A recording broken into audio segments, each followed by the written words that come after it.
followers that you started with. Okay.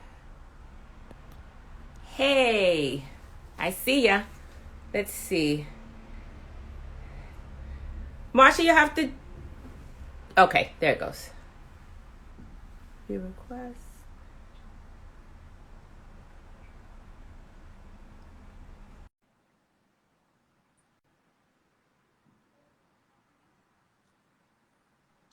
Hey, Hey, it's that first live is always like, I know, right? It's like, okay, let me read and make sure I'm doing everything right.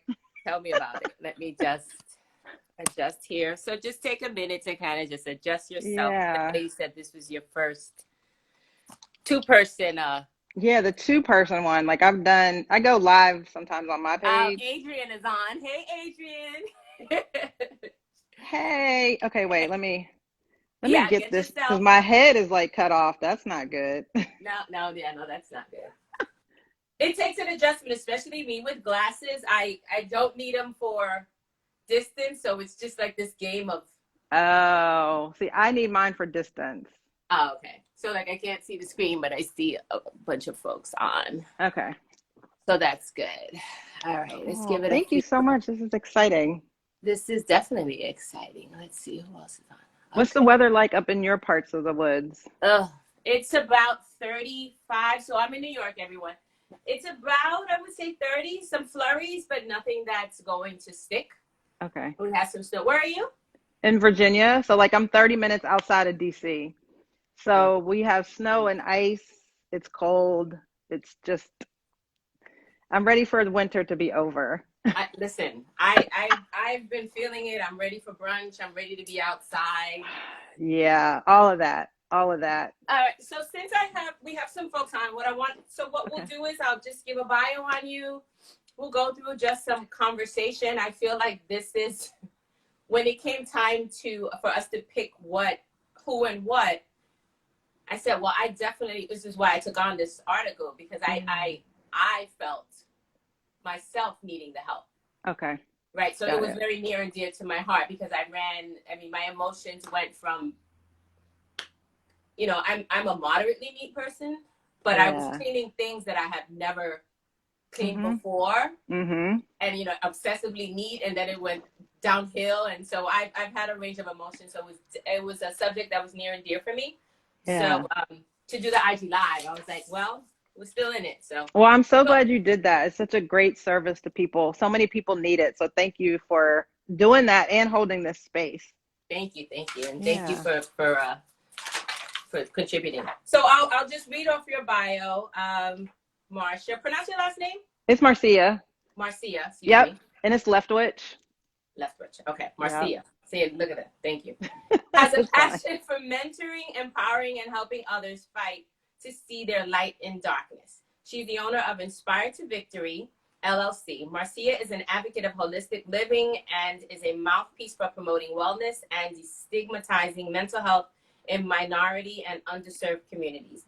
As a motivational speaker and author, she empowers others to find victory in circumstances. Marcia is a domestic abuse advocate who provides guidance to those in various parts of their abuse journey. Based on her strong calling and life experiences, she became a pastoral counselor. In this capacity, she provides spiritual development, couples counseling, grief navigation, as well as guiding people through trauma and transitional issues that occur on the journey of life. She passionately teaches yoga, meditation, and self-care to inspire people to find a pathway to heal and reduce stress. She's a certified 200-hour Hatha and 300-hour yoga instructor, as well as a Reiki master. One of her guiding principles is to allow her life and story to empower others to not just survive, but thrive. She is blessed to have two pillars in her life, Miles and Adin, It's Aiden, Aiden. It's Aiden, Aiden. Hmm. that have taught her the meaning of unconditional love. So what's great, Yeah. and I'll say it many times, your IG is Inspired to Victory. So Hmm. Inspired to Victory. Yeah. And so what's great for us being a magazine on yoga and wellness to be able to tie it all together, to Hmm. have a mental health advocate, but also a yoga teacher, because this is the language Yeah. and the community that we speak Hmm. to. So, just take it away with however you want to start. And I definitely have some questions we'll pick up from the magazine. But Okay. So do you want to ask me the questions first and then yeah, we yeah, can kind of go? sure. Okay. So the first question and is what prompted this conversation or me wanting to write about this with the magazine was how, because I've always seen the importance of therapy and mental health, and taking care of one's mental health prior to. Right. And now with this and being in the pandemic, I mean, it seems to have brought so many issues out for so many reasons. We're forced. I live alone, and I always felt I'm one with myself, and I think I'm tired of myself now, right? So you have people like me, and then you have others who have families, and they're locked inside all day with a significant other, with children whom they love, but it's a lot. so yeah. So how would you say, and I know it's broad, but that mental health has how COVID has affected mental health? Oh, wow. So I think COVID has highlighted mental health challenges, right? And it has caused people to self-reflect and do some introspection that they probably would not have normally done if COVID hadn't happened. So a lot of people who may be masking situations that may have been happening with themselves or in their family dynamic, right? Because we're so busy, or we had been so busy prior to COVID, we weren't stopping to really be mindful of what are my stressors, what's causing me anxiety, what are some of the dysfunctions that are within my family that I go out the door every day and I come home and we just do what we do and then I go back out the door. So a lot of people were just kind of moving through life as we do, but not facing some of the challenges and the issues that they were having. So it has brought on anxiety, some depression, definitely fear, definitely a lot of self-questioning, like, who am I? How did I get here? Why am I here? Who are you? Just a lot of questions. It's a very trying time where a lot of inquisition and inquiries are happening with people in self. And I think it's bringing out things that people either didn't know existed in their life or things that they tried to hide or mask or didn't want to deal with. So like I said, the anxiety, the fear, the depression, worry, um, things like that. People are the feeling of isolation, like you mentioned, as people who are single, who live alone, that's our life, that's our world. And we've created community around that, right? To survive in and out. But with COVID, especially elderly and people who live alone or more isolated, it has exacerbated that feeling of, wow, I'm just really alone, even though you might have a tribe or community. Right, because we can't be around them. We can't be with them. I know I have a small bubble of I have 3 bubbles. And it's funny, right? Because your bubbles can never bubble together. Right. So I have my bubbles. Keep the bubbles separate. Right. My bubbles are separate. And as soon as someone calls me and, do you want? Yes. Whatever it is.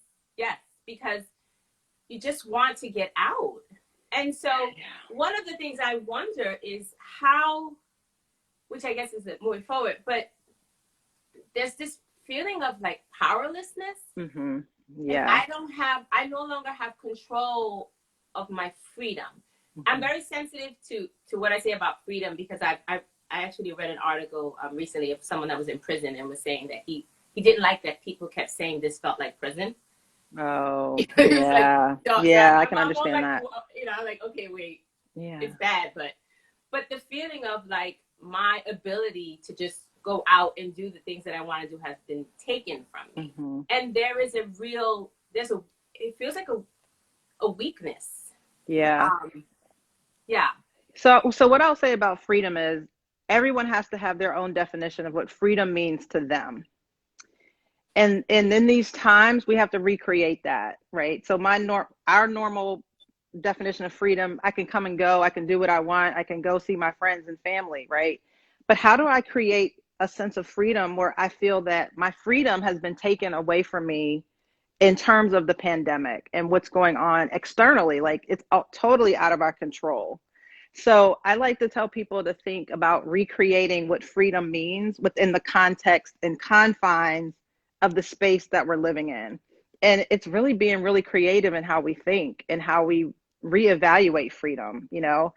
It might be, I can't go, and this is an example because I haven't been to a club in years, but I saw someone at a club in New York yeah, last no. week, and I was like, wait, people are in clubs? Yeah, no, we're not doing that. But you can be creative, right? Turn on your music in your space, right? Turn up the music and dance. You might invite a couple friends through Zoom or FaceTime or chat or whatever, and just say, you know what?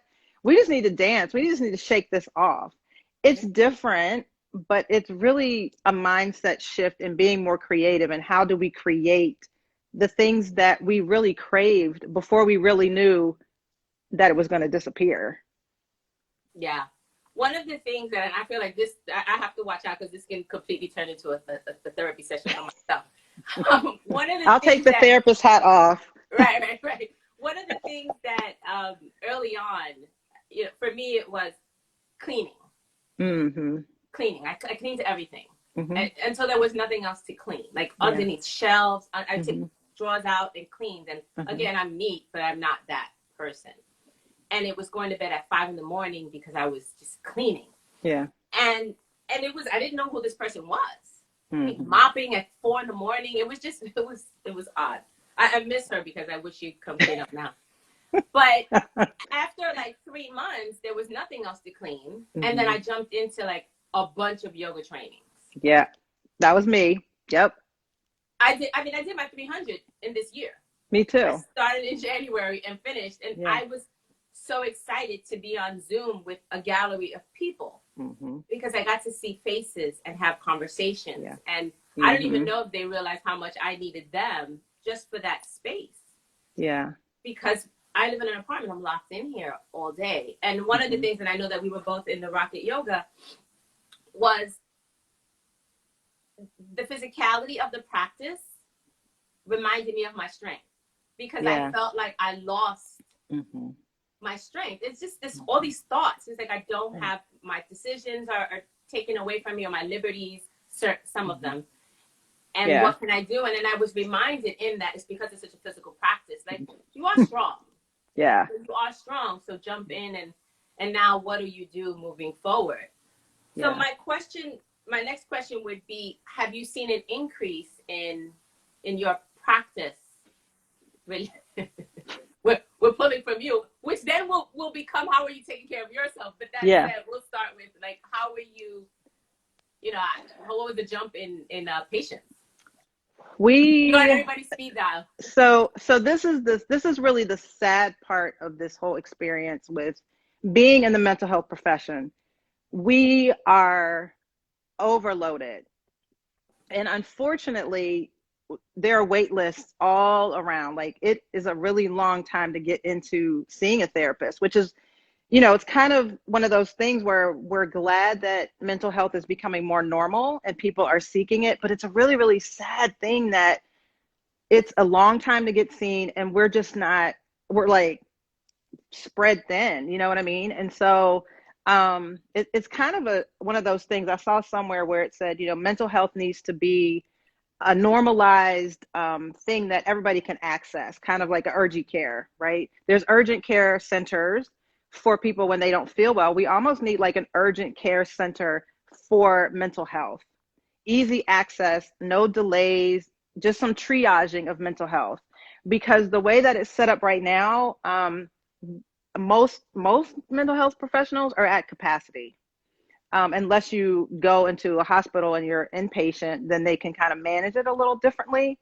But private practice and even in public practice, it's just sad, but the need has increased. It has increased because of COVID, and it has increased because the message is getting out there. Seek mental health assistance. The message is changing, that it is okay. Whereas prior to COVID, there was still a stigma associated with seeking mental health assistance. So now the demand is high. I mean, there's tons of us out there. It's just the demand is a little bit higher than we're at capacity. It's sadly, it's unfortunate. But what I would say is, for people who are looking for therapists, just be patient and keep trying find that right therapist. Therapist, I always tell people this, finding the right therapist is like finding the right pair of jeans. Oh, Like sometimes you have to try a few before you find one that fits. And don't get discouraged. I say that because a lot of people are just like, well, I tried it once and it didn't work. It wasn't the right fit. So right. just like your jeans, keep looking. So yeah, the answer to your question, I kind of went all around the bend, No, but it all, but it ties in. the need has increased for people to seek mental health. Our numbers have gone up at where I practice. We have a wait list, and we have a wait list, and then we also have a referral process. But most people, for us, want that spiritual counseling component, and so some people are less likely to want to seek practices that don't infuse a spiritual component. And I So. see that, and a good point was made by Adrian saying that EAP for Mhm. folks to access and contact their EAP at the offices. Yeah, so thank you for that. So EAP is actually a great access point, and it can get you in the door. Most EAP services usually will get you seen pretty regularly or in pretty quickly. Most of them have a 3 to 6 visit limit, Mm-hmm. but it's a great thing if you just need to kind of a touch point to just check in. And they do referrals. So definitely thank you for the EAP. The EAP is a definite option. If you're most companies have it. And I know it's a huge question, Hmm. but what would you say the impact um, of working from home on both adults and children? Because Yeah. one of the jokes I tell my friends is, I when I'm on with my friends, I'll hear things like the kids are studying. Or actually, yesterday I was on a call with about 5 people, and a 6-year-old said to the father to get out because she Yeah. was on, and Yeah. he was looking for a place to hide to have his call with us. Yeah. But it just made me think about how the challenges. There's so many. There's so many challenges. One, distractions for the adult and the children, right? So if the child is now home, there are a multitude of distractions, including the bed. So a lot of kids just do their schooling in the bed, which is a distraction. Um, they don't want to do their work because they'd rather play with their PlayStation or whatever their game system is, or on their phone more readily, right? So, and same thing with parents, right? There's the distraction of how do I manage my children, their education. I got to manage my job. I've got meetings, right? So the biggest thing is distractions. The other thing is lack of social connection. So even though the multitude of us would complain, like, oh my God, I got to go to work today, you miss the social interaction of your peers, right? Even if some of them you don't rock and roll with, right? We miss that, and we miss the ability to have access to come and go as we want, right? So now we're in a bubble, and if we're in an internal bubble that we've created, this is our home. Unfortunately, for a lot of people, home is not a sanctuary. Home is a place where they sleep and eat, but there's a lot of stuff going on. So then you've got to deal with what other dynamics are in my family system internally that I leave every day to avoid, and now I got to deal with them. So that's with kids too. Kids who have a challenging home environment that would leave to go to school, that was their safety net. Same thing with adults. So the distractions, you now are faced with family dynamics that you wanted to escape from, um, and routine. The challenges with keeping a routine, right? Before, we were all in a routine. You'd get up, you'd do your morning ritual. If you have children, you get up, do that with them, right? Now everything is like thrown out the window. Everything is just like, oh my God, like what do we do? What do we do now that we're all home and you've got to be on Zoom at 8 and I've got to be at a meeting at 7:30, and we're competing for space and time and quietness, right? Like I have a meeting, you've got a test, how do we create spaces in our homes Wow. that weren't needed before? We didn't have to have a delineation of school room, business room, Yeah. escape room. Now we need an escape room in the house.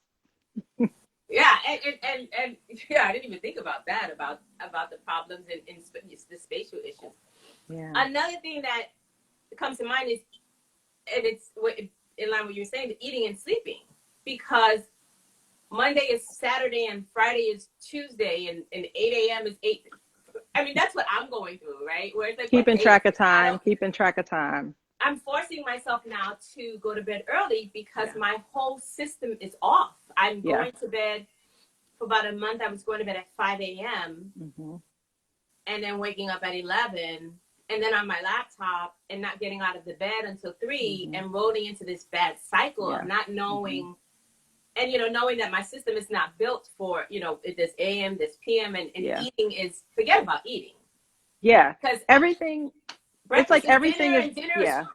And it's like everything is off because yeah, we're in a space of just trying to survive yeah, something that we've never had to deal with before.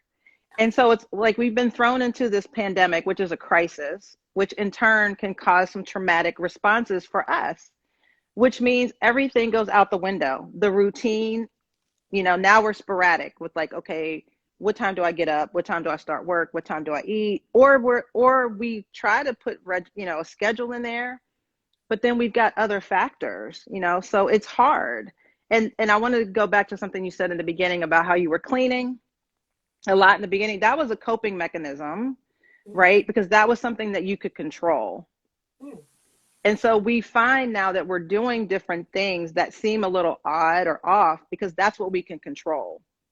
So I may be staying up later because I can control that. I can control when I get up and when I go to bed, right? mm. I can control things. So I'm doing things that seem a little odd because now I'm trying to control the little bit that I have, right? Yeah, and Yeah. it really does. It leads into it, and that's a whole separate live about the weight and the weight gain, and then what happens as a result Mm-hmm. of that. I mean, unfortunately, I did put on weight.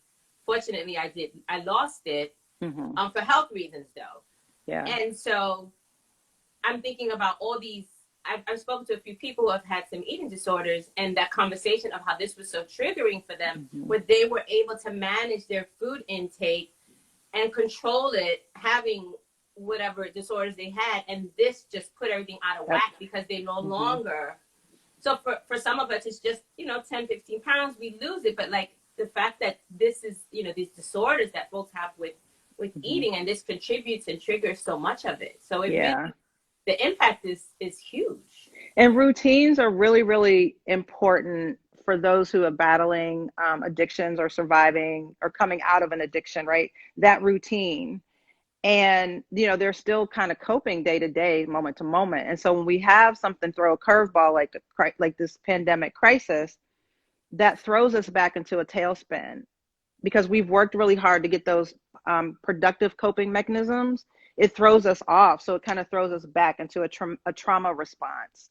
Mm. And we're responding now from a traumatic experience. And we're going back to like, okay, how do I self regulate? How do I land back on my feet now that my normal routine that I've set up for success has changed? I got to rethink that. Wow, you really having me think about the control, about Mm-hmm. how that I didn't have it, I didn't recognize that it was Mm-hmm. that, in buying 20 plants and having had none. So that was what Mm-hmm. I jumped into. So it seems we only have about 6 minutes left. Okay. So I definitely wanted to, because this is a topic that it can be a series in and of itself. Yeah. I wanted you to add. I know that you're going to be continuing to work on your empowerment business, and Mm-hmm. you have a podcast coming up. So why don't you tell us whatever you can about that? Yeah. So I just really, really want to empower people to be mindful of how they're taking care of themselves, right? And self-care is huge. So that's one of the biggest things, really, I'd say that like the last 6 or 7 months kind of like been my platform. So a lot of the workshops and talks that I've been having all include self-care. I empower everyone to walk away from when we've had these specific self-care workshops to walk away with a concrete, sustainable self-care plan. Because it has to be daily. So that's a whole nother like platform, but really empowering people to take care of themselves, self-care daily, but also where can they find the light in the darkness, right? Where can you find that spark that can just keep you going, right? That's my whole like Inspired to Victory platform, you know, Oh, finding light in the darkness, right? Even in the most challenging of times, if we can just take a moment, being grateful and, you know, practicing gratitude. So that's really what the podcast is going to be about, just kind of being a light in the darkness and kind of empowering people to keep pushing, even in the really, really dark times, even in this time of pandemic. You said, you know, you did a lot of training. So what can we do in this time to make it a positive, like kind of flip it, right? Empowering self-discovery. That's what it's all about. So, so when do you think it'll be launching? How?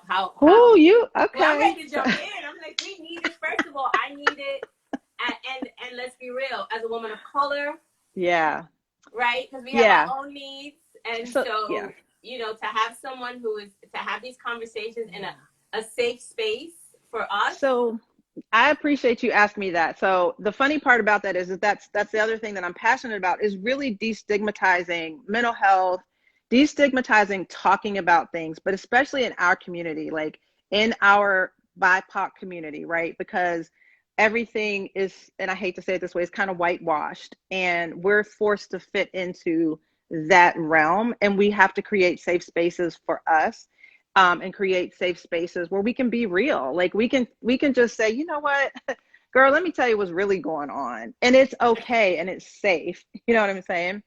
So I appreciate you asking me when it's coming out. For accountability, let me say, This is being recorded. let me say, I know, right? But what I believe is what you put out, That's right. it's gonna come back, right? That's And right. so, You got a lot of whoo, women out here holding you to it. okay. Some So of the let me women you say, know, so so we're at the end of February. So give me until the mid March. Give me okay. till mid March, okay? And I'm putting it out here. Should I put a date on it so that That's y'all be it. like, It is it's time stamped.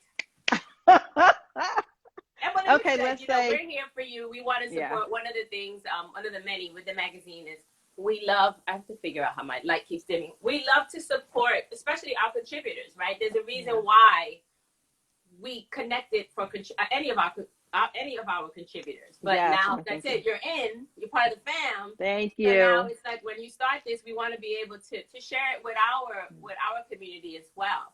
I will So definitely let thank you you know. so much. Again, I can't pin it because I'm not that fancy. Oh, it's fine. I feel like my mother. Um, but your Instagram is Inspired to Victory. The letter, the word TO Yes. spelled out. Let me make sure I left. So I just want. I haven't seen the comments, but somebody popped up and said the name of the podcast. So Oh, yeah, about that. this I'm is gonna be all perfect. about accountability today. Right. I'm gonna be perfectly honest with you. That's been like the slow point, right? Trying to just get a really catchy name.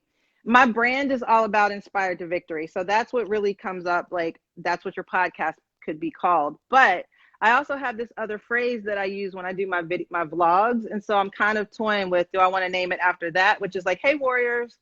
So I'm kind of toying with the name of what the podcast could be. So if y'all have some Well, we'll thoughts and see what suggestions, we'll see what. So it's you between know, Inspired to Victory and Hey Warriors. yeah, or something about that. But it needs to be like victory needs to kind of give the vibe of victory. So Yeah. All right. yeah, Well, everyone can put in they can their chime vote in, right? for one of the two. I also wanted to add that so this is the first in a series. It's really taking off from our last healing issue, which had a lot of topics related to all types of healing, mind, body. So the next one, and so it's going to be a series that's every Friday. The next one is Ingrid, who directs our social media, and it's going to be the 26th at 12, and it's with the Floral Heart Project. And then we have another one with Melissa, who she was one of the first to take the corona vaccine back in the beginning. I forgot what I forgot what it's called, but I Like remember her. clinical trials. Yes. So she started that months ago. So we're going to speak to her about her experience. So we'll be having one every Friday. We invite you all to join us. And thank you so much, Marcia. Thank you. It's funny, right? How we thought like, okay, how much time and half an hour seems so long, but once you start going, Yeah. especially We could have stayed on here for a long time. So So once I thank you. start the podcast, I'm gonna have you as a guest. Woo! I'll be there, and we will definitely be there to support you. Thank you so much. Thank you everyone for joining. Thank you. Thank Have you. a nice day. Bye. All right, now it's that part where I make It's sure like, I don't. like when we get close, like, okay, now I what? know, and I have to make sure I save it. All right, take care. Thank you.